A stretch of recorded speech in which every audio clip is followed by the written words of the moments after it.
Oh, you wanted to hear it? Okay, it would be like xin chào các bạn. Hôm nay các bạn sẽ coi Homebody Club Podcast. Cảm ơn các bạn vô coi các bạn nói chuyện. That's how I would do it. Hola, ¿cómo estás? Yeah. Hola, ¿cómo es? Hola, ¿cómo estás? Xin chào các bạn. Konnichiwa. Welcome to the Homebody Club Podcast. I am your host, Marissa. This is... I'm Jade. And I'm Chelsea. You're supposed to keep going. Welcome back. Welcome back. We are having a good day today. Yep. It's good to see you guys. I love her See you. outfit, by the way. Faces. Thank you. Love the colors. Yeah, I like Favorite the colors too. It's giving Should- sage. This is probably one of the colors I would want if we had merch. I like that color a lot. It's very pretty. That or I really didn't like that purple at first. I didn't either, but I love it. Mai, you did something well with this. Mm-hmm. It's beautiful. It has magic, I believe. There's definitely a little magic in here. But also it's like super comfortable. The fit's great. And I then bet you would like the black one more if it was zip up, huh? I would love the black. Oh my gosh. If it was You zip- can't keep me away from a black outfit. There's Mhm. no way. Oh Same. no. Yeah, it's funny because I actually wear the pants all the time. And it's just like Really? a t-shirt. Yeah, because the hoodie is just too tight. What you been up to? What you been doing lately? Well, lately I've been doing something a little different. No? Okay. I typically will play video games that are like RPGs or MMOs or like cozy games. Mhm. Because gaming for me is like self-care. It's like something that I do to like release anything that I've had throughout the day, throughout the week. It's my escape for sure. And that's why I don't really play multiplayer too much. I haven't played with people in a while because sometimes it's draining for me. But I'm not saying that the people are draining. What I'm saying is like it's draining to constantly have to be doing something. I just want to be like brain off when I'm playing games. And like if I know I'm talking to my friend or I have to like, make sure that they don't die or like I have to make sure that we're doing all the same thing. And like it takes me away from like that little self-care. It becomes like a It sounds like a job, right? Like you have to like kind of, yeah. Yeah. It's I don't know, maybe it's like something that I need to work through is like the masking. I still feel like even with my friends I have to mask sometimes because it just depends really. But anyways, lately I started playing with my friend Pagy, who I've played games with her my whole life. Basically like since high school and stuff. We used to play Diablo 3 together while we were going through college. I mean, we'd stay up till like 3 in the morning playing in her kitchen. Just she would be on her laptop, I'd be on my laptop. We would just be gaming all night. It was so much fun. Mhm. Anyways, I stopped doing that. I think it was like with the Twitch streaming that I was doing. It kind of took me away from having fun with gaming and like the multiplayer and like the attachment to people. So it's something I've been working through. Well, I started playing this game called Repo, and I don't play this type of game. It's like a horror style. I don't want to call it puzzle, but there's a mission and you have to go and repo these haunted houses. I'm dead. And you're like these little robots. And it's just funny because you can be up to like I think 10 people or something. You can have a big group, but you go and you get little artifacts in there and there's like scary monsters and like demons and like ghosts and stuff that are in it. But it's kind of funny, like the way that they do the art style is funny. And there's this little duck that hops around and he like follows you, but it sucks because this game is audio sensitive. So if I giggle too loud or if I talk, they can like the enemies can hear Yeah. you. So it's really fun because you'll be talking with your teammates, and then if you say something too loud, like you'll and the enemy sees you, they'll kill you. Mhm. Or like if the duck, I guess if you're too loud for the duck, he starts attacking you. I'm not sure. I haven't figured out. Oh my god, that would be my worst fear. I haven't figured out what's up with the duck. I cannot figure him out. However, I had a dream about him the other night, and it was funny because I woke up and I heard the duck. Oh my I god. heard that when I woke up, and I was like, "Dang, I've been playing too much of this game." It's been really fun. I've had a good experience playing it. It's definitely outside of my comfort zone, and it's kind of rebuilding the relationship I had with multiplayer gaming and playing with other people. That's cool. Because I played with Pagy, and then I guess one of her friends, Caesar, joined in, and it was like somebody I didn't know. I was super nervous to play. I don't know this person, but I know he's friends with Pagy, and I'm like, I don't want to be too weird. I don't want to say like, I don't know. It was just one of those things, I was like in my head over it Mhm. for nothing. Yeah. But It's so interesting how, like, you can do the smallest things as, like, playing games that's not inside your normal gaming scope or, like, playing games with somebody else that you don't know, but with your friend that kind of challenge you and who you are. It's really interesting how, like, small things can change, like, your life, but Mm. that's what I've been doing. I'm just playing this game called Repo to decompress with Taji, and it's been a lot of fun. No, it sounds fun. Like me and Pat were binge playing Split Fiction Oh, on the PS5. That's all we played after work. Like we get off work and we're like, "You want to play some Split Fiction?" Because we got really into It Takes Two, yeah. finished all of it, and then I think maybe a month ago we found out the new one was coming out. So Pat bought it the day it came out, and he was like Mhm. ready. He already had it up, and I was like just got off work, and he was already like both the controllers was right there. He was like, "Hey, I downloaded Split Fiction." I was like, "Oh, I'm excited." Oh, And like I love the graphics. It looks so cool, but like definitely out of my comfort zone. I'm only cozy game player. Like anything else gives me anxiety. Like the most that I'm okay with is like this other game I play on my iPad called Good Great Pizza. oh. But Yeah. now they just made one for coffee. So I Oh. own my little coffee shop and I haven't made matcha. I wonder if they do matcha. I don't know, but they do coffee and a bunch of different like lattes, americanos, and it's like stress free, even though it's like people are waiting and there's a time limit. Sure. It's still cozy. Yeah. So I don't know. Oh. Split Fiction was definitely out of my comfort zone, but I still really enjoyed it, even though I had to learn both the freaking joysticks and Yeah. everything. I've been wanting to play that. It's fun. Did you beat it? Yeah, we're done. Oh, I wanna play it so bad. You and Zach should play. What you got going on? What I got going on? Tell me, is there any tea for us? There is some tea actually in the K-drama community. It's Speak been on it. blowing up for about a month now, but I wanted to speak on it because it's kind of crazy. I wanted to bring attention that the last time I ever came out about any scandal was probably the Burning Sun scandal with Sungri. I think that was like our first podcast Yeah. ever.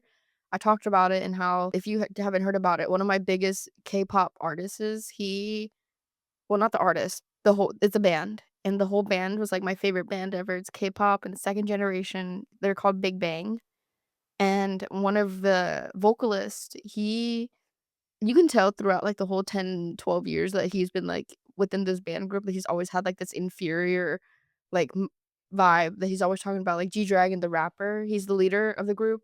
He's always like, "Oh, G-Dragon has a black card, like, he has so much money, like, blah, blah, blah," always, like, Mm. boasting about G-Dragon. You can feel the insecurity, like, just oozing out of him, you know? I didn't like him. Like, he was just always his vibe was just belittling, pick me vibes. Mm. Fast forward to, like, 2015, I think it was, like, maybe 2017, maybe? 2018 is around the time that it happened, but turns out one of the biggest clubs that he was, like, an investor in came out with, like, a whole sex scandal, like a prostitution Oh, scandal, no. Trafficking? trafficking, all of the Jeez. above. Yeah, they were roofing the girls Yes. and yeah. Yeah, They were it was just bad. So, And like he was an investor in that club? He's a yeah. part of it too. Yeah, I think he's, like, either investor or he's, like, literally one of the big ones. Like, we see, like, text messages, phone chat logs, like, everything. Like, they're just, like, making it seem like these women are just objects. It's Mm. crazy. They're just talking about them. They're, like, the new ice cream flavor of the day. Like, it's ridiculous. But that all happened. That's the last time I ever talked about a scandal. But this new scandal that came out, Korea's number one highest paid actor got into a scandal. They said that he was dating a minor and grooming her and all this stuff. Apparently, the rumor was back in 2019, he was dating this girl that was like 15. He's 27. In recent news, his management, his agency came out and was like, no, these pictures that you're seeing is actually 2, 3 years ago type thing. Like she was when she's 25. That's what they're trying to explain was that she was like 25 at this time. You guys are trying to make it seem like she's way younger than she was. She wasn't. What the thing about is a lot of the scandal is people are like not believing it because one, this man has way too much money and way too much fucking power. Mhm. It's kind of like Korean Diddy. That's all I can really explain. But he pretty much came out and was like, no, this didn't happen. This is not facts or anything. So the agency decided they were going to try to sue the uncle and the aunt of that girl that passed away. She came out in 2024 with these photos, and it's her and him. And they're like, him kissing her cheek and the other one of them just like hugging. And no one really cared about it at all. They were just like, okay, this girl's just looking for clout because around 2024, this K-drama came out called Queen of Tears. It's on Netflix. Oh. I He's think that's the my watch list. main guy in there. Taking that off my watch list now. And I'm not gonna lie, there's a reason why he's number one paid actor. Like everyone fucking loves him. He's been in everyone that's watched any Korean media, this man has been in the front facing of everything. Every advertisement. Like they dropped his ass. Dior dropped him. Like all these big ass only American brands dropped him. Isn't that crazy? That's how much power he has in Asia. This man still has like endorsements through like the Asian like companies. But after all that came out, the agent came out and was trying to debunk it. Like, no, these pictures are not when she was underage. Two, no, we did not try to like sue Kim Soo Hyun. That's her name. Because what had happened was before she passed away was she got onto a DWI, and through that, the company had to pay for her lawsuit fees. And they started saying like, hey, you need to pay these back because we're not just going to pay your lawsuit fees. And she started texting Kim Soo Hyun, hey, like, I didn't think I had to pay this back. Like, is there a way for you to help me? Like, I don't have the money to like do this right now. Like, I don't know what to do. Like, I sold my car. Like, I'm doing all these things. I'm trying to make a comeback in the industry, but obviously after this DWI, I can't get any gigs or jobs. The reason she reached out to him was because he's part ownership of this agency. That's how big he is. He invested in this company. And the only reason she even came to this company is because during the time they were dating, he was like, come to my company. I'll take care of you. I'll take care of you. Come to my company. That's what the word is. I don't know. It's all alleged. Allegedly. Everyone thought she was really distraught about all the money and everything. That's why she committed suicide, right? But then more news came out after the agency was like, no, they didn't date. And then they come back and say, yes, they did date. After saying no, they didn't date. Now they're like, yes, they did date, but when she was already of age. And then Chinese citizens came out and was like, bro, there's no way, because he got rid of this one mall in 2019 that they look through all his freaking past stuff. They're like, he got rid of it in 2019 after his military term. So why are the photos he still has that? So it doesn't make no sense. So how is this legal or whatever the fuck? So I don't know. There's just like so many different standpoints on it. But pretty much more news came out recently where Kim Soo Hyun had apparently a husband where I didn't even know about. I don't know where this husband came from. Maybe I just didn't know that she was married. Because if she was married, why are they still hung up on this ex that she had 4 years ago?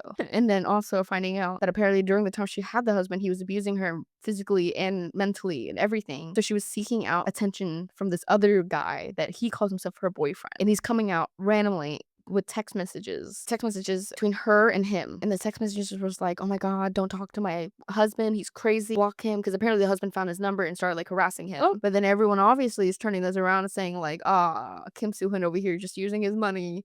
Probably paid this dude off to like where did this boyfriend come from? Like, why'd he just come out now after like 2 weeks? It's just a lot of like what ifs and a lot of stuff. Like, obviously for me, I didn't want to jump the gun when I found out about it. Everyone, like, my friends sent me the link off of Reddit, I think. And I was like reading it and I was like, I don't even like this guy that much. I do like his work. I respect his work, but I don't even like him that much. So that's out of my unbiased standpoint that I'm not just like, oh, I love him. There's no way he's doing anything wrong. Not even that. Like, I was like, I see the evidence because there's photos. But in this day and age, you can fucking manipulate anything, unfortunately. That's one thing. And the second thing for me was I didn't want to jump the gun because literally 2 years ago, there was another actor. His name is Kim Soo Hyun, and he was in Hometown Cha Cha Cha. And after that big gig, that was his like biggest project. And his ex-girlfriend came out and was like spreading a bunch of rumors about how me and him dated like during the time he was just starting acting, and then he got me pregnant, and then he was like, I'm leaving you, and made me abort the baby and Oh my God. caused a lot of mental damage on me and blah blah blah blah.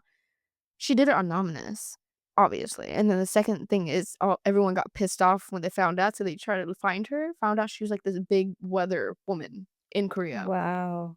And then they started finding out like their ex-boyfriends and like family and everything. Like, this girl is fucking crazy. Like, the reason why this came out was because this big project came out. He's big now. She's jealous. She's pissed off.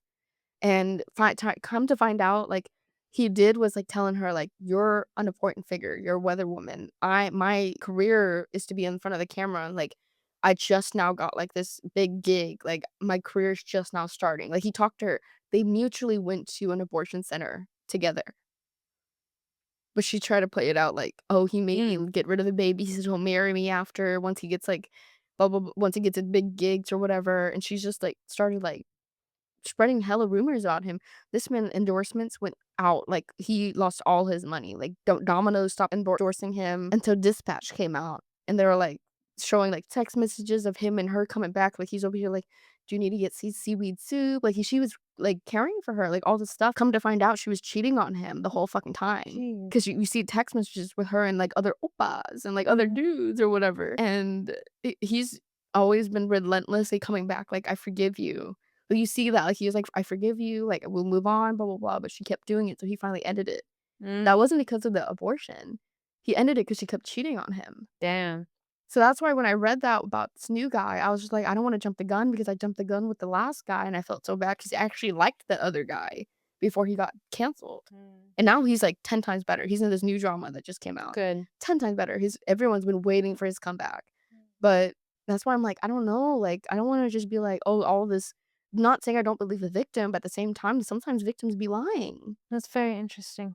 What do you guys think after I told you all the evidence? Me personally, I mean, I grew up watching Scooby-Doo, so already the gears started turning and I'm like trying to solve the mystery. I really want to see this picture, but it's crazy that you say like there were some people that came out saying that he got this mole removed and like so that kind of like shows the timing of the photo with him with the mole. Right. And it's just like it's crazy to me because like it's so unfortunate that there are so many women that would purposely victimize themselves in order, to have clout, in order to have money.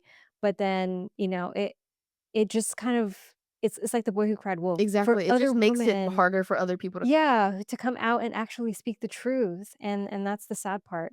But when you were like telling the story, there was like a part of me that's like, what if she was actually threatened to like off herself? You know what I I mean? can see that. It's Korea. Because like if he's so like influential and powerful and like she's coming out like as like an attack in a sense, like on his image, like who's to say that he doesn't have people that's like, oh, you better stop what you're doing or See that. this is like the end of it, right? Yeah. It doesn't matter how famous they are, they're still men. Yeah. And especially in Korea. I try to make everyone seem like they're fucking people. Everyone takes a shit at the end of the day. Anybody, and no one's shit is better than anybody else's shit. You know what I mean? For sure. We're all vulnerable sitting on a toilet at the end of the day. That's all Or I'm in the gonna say. beginning of the day. Think of whoever you look up to, they all sit on a fucking toilet. Like, what makes Right. them different than me? That's right. Humble everybody. That's all I gotta say. Yeah, that's all like humble the world. Everybody gotta be humble.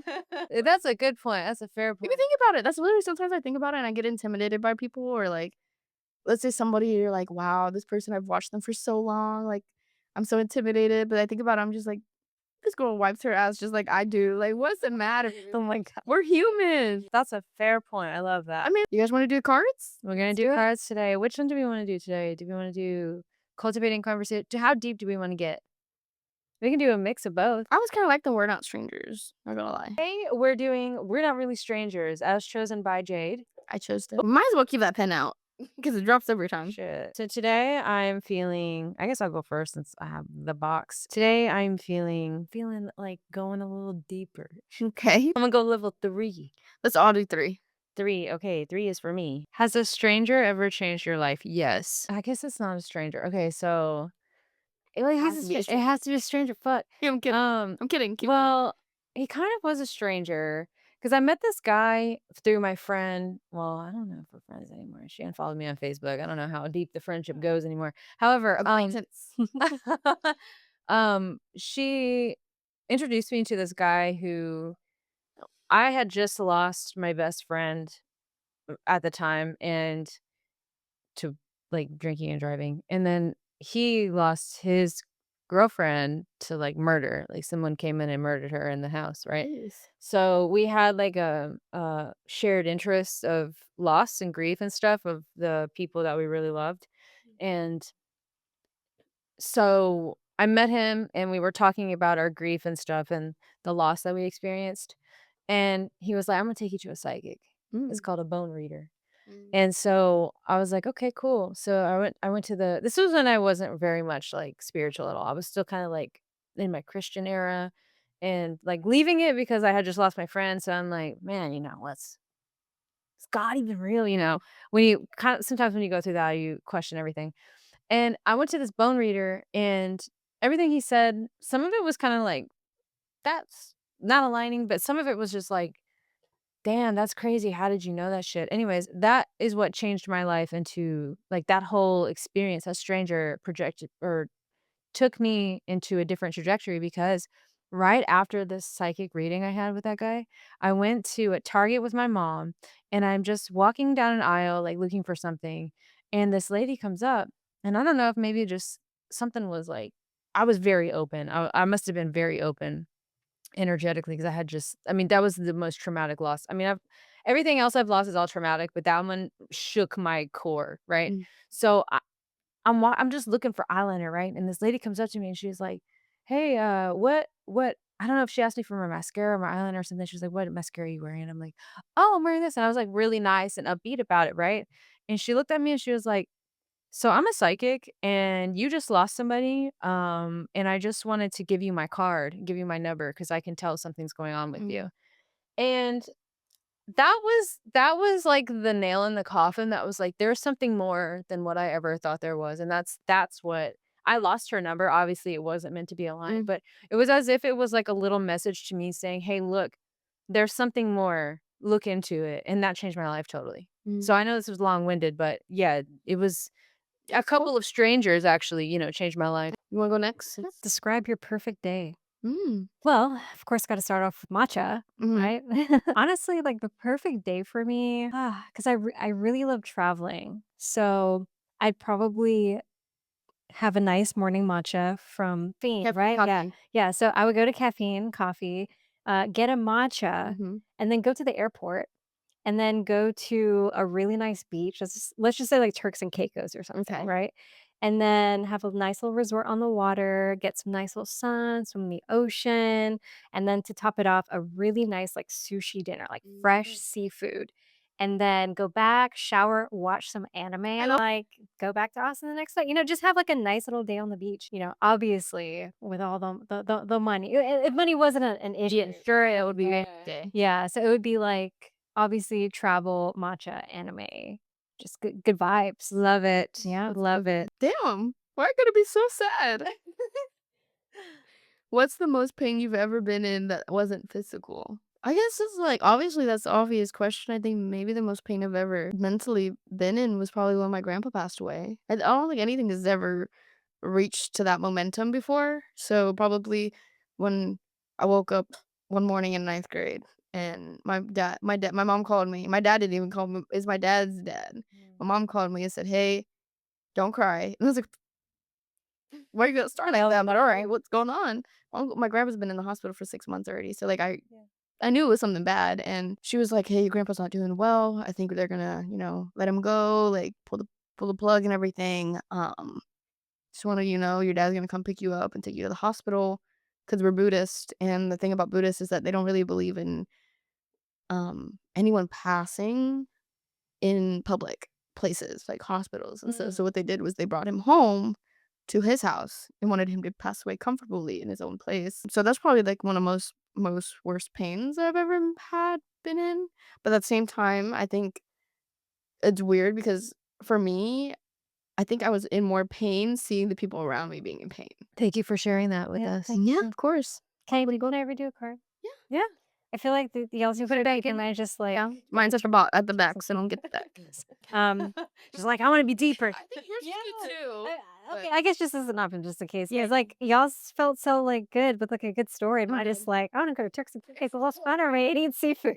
I think that's important too. Yeah. Do you think the image you have of yourself matches the image people see you as? I would probably say for the most part, no, at first glance, because a lot of times people see me, and I've had many of my friends now, like when they first met me, say the same thing, where they thought I was like very stuck up. I'm not gonna lie, I quiet. thought you were mean too. Yeah, but why? Right? Well, you didn't talk much. Yeah, and That's like probably why.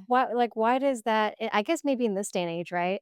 Like someone that doesn't like come across as like, oh, friendly, like immediately. It could be an insecurity too of the Mhm. person that's You- thinking that you're not nice. Yeah. Because that's how I felt when I first met you, and then we talked, and then when I finally think about it, I'm like, no, she wasn't mean. It's just my own fucking insecurity thinking that she doesn't like me. That's why I think she's mean.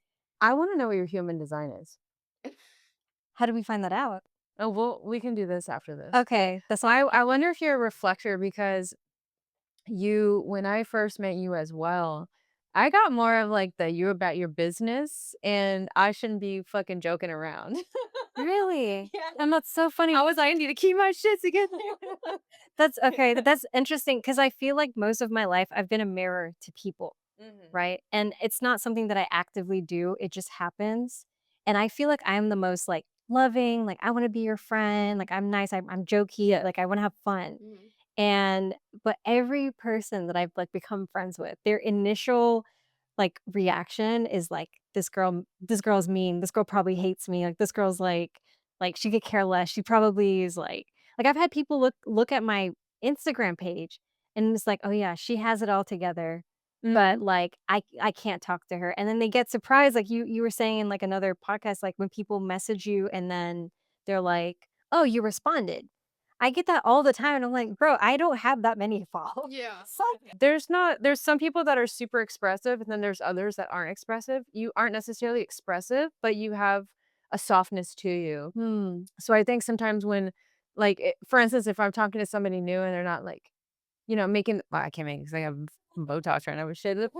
They're not like making facial expressions or they're just absorbing, they're just listening. Yeah. Sometimes like the outward expression is a identifier to somebody. They'll be like, "Oh, I'm picking up that you're actually listening or you're interested." So that's why it seems like you're like professional about your business and very put together because Yeah. you just don't really express well, which is great because you'll the wrinkles, you won't have to worry about wrinkles too much, It's true. but it doesn't to me it wasn't negative. It was just like a Yeah.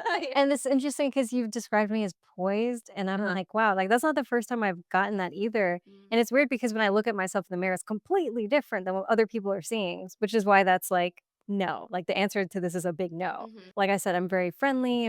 I feel like I'm approachable. I'm like, I'm so nice. Why wouldn't you are somebody are talk nice. to me? But yeah. Then again, I guess because I've also been told that I'm very hard to read. And Because I of the expressions, the micro Yeah. expressions, you didn't really have any. My like every emotion I feel is on my face. Yes. Every single. Huh. If I'm uncomfortable, if I don't like something.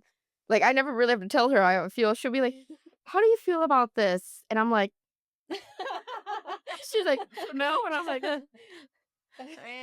That's funny. So yeah, I think that's probably what it is. There's nothing wrong with that. There's nothing wrong with It it. actually probably protects you a lot too. It's admirable. Like I feel like what you don't have is always gonna be admirable. So like me not having the traits that you have, I'm always gonna be like, Same. that's inspiring, you know? Mm.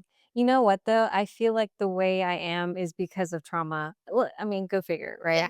I think because I was like so hurt by expressing my emotions and I learned how to keep it to myself. And that was like the best way to like navigate through my life was like hiding it.